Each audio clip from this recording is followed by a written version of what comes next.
Well, I think I figured it out. I figured out why I'm so fresh the last 2 days. It's because I slept in both days.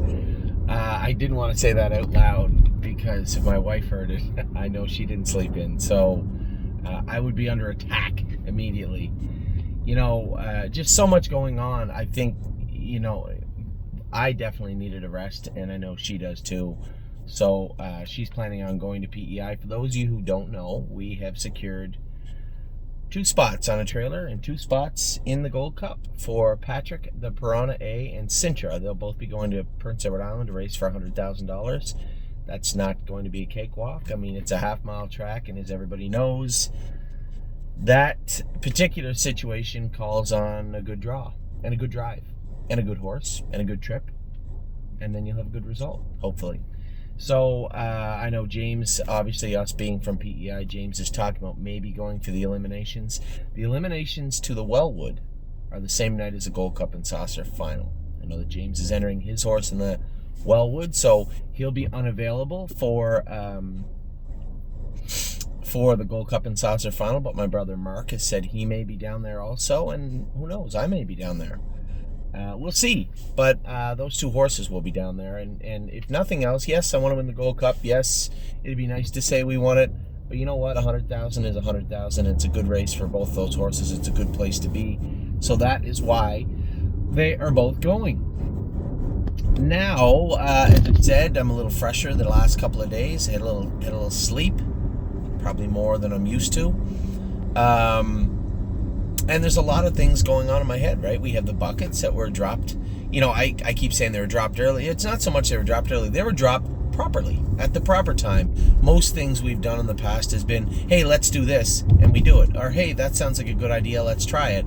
Now we have time, a little bit of time, because we have the proper people, Kelly and Eric, who put together the buckets. You guys haven't really met Eric that much. Eric D'Souza is the person behind thestableca.com. You guys haven't really met him that much. I don't want to go through Tim Hortons or Starbucks yet. I'll pull in right here. Eric is behind thestableca.com, the entire platform, and he was the one that helped me with the buckets, helped me with the groups the year before, and was the one that said, hey, we need to get moving on this so we allow people to get involved. And man, I didn't see that coming. The premium horse, or I guess the only way I can say it is the horse that would constitute Una Madonna last year, sold out in under 2 days. I didn't see that coming. Now the bigger bucket, which would be I think it was 375,000. Somebody said, well, what kind of horses would go in there? Well, now, not to say they were in there because we bought them, some of them at a different sale, but you would be looking at like a Carter Michael Dio, although Crantini wasn't in a bucket. And I'll talk about that in a second because that's very important also. But those types of horses and the math is what sets them in there, right? Anything between, we try to keep them below $75,000, $60,000. If we end up with 6, 7, 8, 9, 10 horses in that bucket, then so be it. But it's important that we built it that way because it allows people to say, well, I don't want trotting colts, or I don't want a pacer, or I don't want a horse racing in New Jersey or New York. So it allows people to sell those lots. There are some people saying, well, Anthony, if I want to pick my own horse, so I don't want to, I don't really want to buy into a bucket. So virtually what you're saying is, I want you, Anthony, to buy a horse, or all the horses. Then I'm going to look at all of them, I'm going to decide which one I like, and that's what I'm going to buy. You understand why I can't do that, right? I tried to do that my hardest for the first part of the stable, the first few years of the stable, and it sounds great, but I simply don't have the capital to do that. And if everybody wants to pick their own horses, then you know what? That's how Crantini got in here last year. Kind of. Now Steve bought Crantini and put him in the stable. So Steve bought Crantini, kept a portion of them, and we were able to buy the rest of the pieces of Crantini as a group outside of the buckets. And we've already had a couple of clients that have messaged me and said, Anthony, if I buy a horse for X, for $30,000, and want to keep 20% of it, would you be interested? Now, I will tell you this. I can't do that with everybody. If 15 clients said that, what you're asking me to do is float the other shares. And again, it comes down to simply capital, and I don't have it. So I will say yes, we will have horses that will be bought outside the buckets, right? We had bought a couple of horses outside the buckets last year, whether it be Crantini, or I think there was a couple of horses in Kentucky also that were outside the buckets. Maybe they just didn't fit in mathematically. We'd already designated $375,000. If we got to 360 and bought a horse for 28, then obviously the money wasn't there. So we had to push one of those horses out of the bucket. So it's just about fitting the pieces, the financial pieces in there. But there will be horses bought outside the buckets for everybody. I guess my question to you is, I think I have to ask it, does everybody want another premium horse? I've already had 5 emails this morning about people being shut out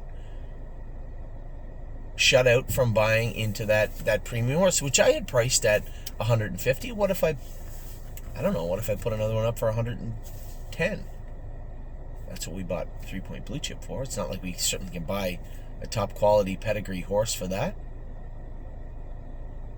So I guess that's this video is about a lot of things, but one, I'm going to pose a question to you. Do you want me to add another premium type horse?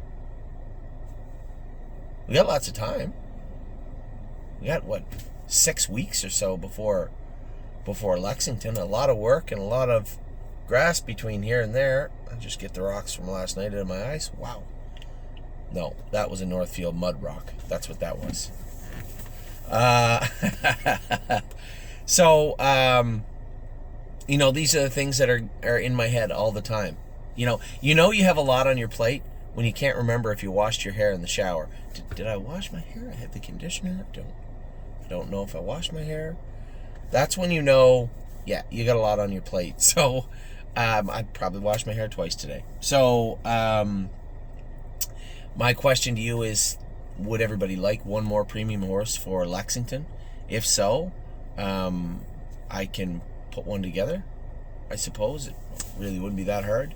Or do people want to wait till Harrisburg? Or do you just want to get involved in the other bucket? The other bucket's a lot of money. That's a lot of money. I'm well aware of it. But what we do is based on demand, right? We had a pretty good run from the Lexington horses, Harrisburg horses. Even Ohio, yeah, you can say, well, most of them didn't work out. Yeah, well, we do have one of the best fillies in Ohio.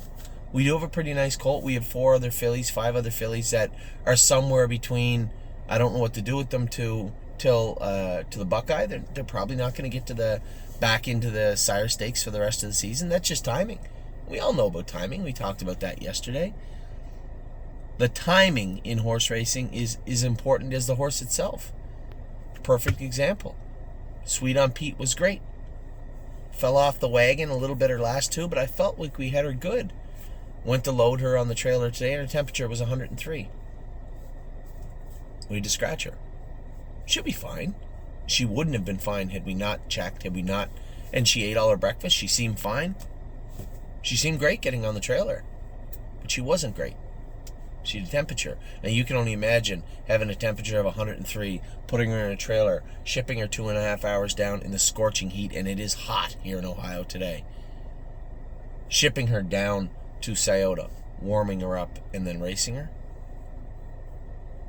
Now, quite frankly, that could have been devastating. Could have been catastrophic. So, but these are the things we do to make sure the horses sound silly, but you're running around. If the horse seems good, you have no reason to check the temperature. But Jason, Lauren, everybody knows we got to make sure the horses are good when they go to the track. They took the temperature, did their job, and averted what could have been a really bad situation for us, for her, for the filly, obviously. So timing is everything in this business, right? So the only things we can control are putting quality in. I think that we've proven as a group, as the stable, that we can find value, that we can buy horses, quality horses, for affordable amounts of money. We're about to race Carter Michael Dio. And he might be 10-1, but he has a shot. Anybody that's a handicapper that watched the race last week knows Carter Michael Dio has a shot, a real shot tomorrow. From the 5-hole. There's a $25,000 colt. Spitfire Overseas will bounce back. He is a very good colt. Another $25,000 purchase. Now, yes, we paid $100,000 for Una Madonna. But still value. And that's what it has to be about. So I think we've proven we can do our job. The horses have proven they can do their job. So now it just boils down to luck, timing, and putting the work in. So I appreciate it. Again, I was... You guys continue to surprise me with selling out that horse in 2 days. You continue to surprise me. But at the same token, I guess what we've done is sound. What we've done is appeared like it works. It's a good model. We brought it to fruition. We showed everybody, not just everybody in us, but we showed everybody in racing that we can and will be a factor in all levels of racing moving forward. And that's you. That's you allowing me to do my job and allowing all our trainers and our caretakers to do their job. So me, with my shiny, twice-washed hair, certain of it, my shaven face, I'm going to head to Pennsylvania today and watch and race. Super excited. So excited. Not just for Brace Fanning. Yes, I want to drive Landing Strip, but I'm excited for him too. We have the Wellwood coming up, guys. We have a lot of horses eligible to it. And that qualifier from Landing Strip was impressive. Very impressive. The qualifier for Brace for Landing was nice. Now we want to bring these horses along properly. Now if Landing Strip goes to the New Jersey Classic instead of the Wellwood, and Brace for Landing goes in, so be it. Spitfire, if he goes to the Fourth Sire Stakes instead of the Wellwood, so be it. We have lots of options because we have, thankfully, lots of good horses right now. So, with that, I'm going to let you guys go. I'm going to get some Starbucks. I actually don't have any clothes to go to the Meadowlands tomorrow, for I am going to the Meadowlands tomorrow. Amy and I and Steve are going to fly down to the Meadowlands tomorrow to watch Carter Michael Dio. And I don't have any clothes. I'm not going to show up in, I guess I could, shorts and flip-flops, I suppose, but I'm going to go get something a little nicer. So, I will talk to all of you very, very soon. Good luck tonight. Good luck tomorrow. All my partners in the Carter Michael Dio group and everybody else racing. We are and continue to have a great run here in 2022. Hopefully we keep it up tonight, first and foremost, this afternoon in Scioto with Purple Aura. Tonight at the Meadows. Tonight, I think we have some horses at Mohawk also. Anyway, I'll let you all go. I hope you're having a great week. It's a beautiful, beautiful day here in Ohio. Take care.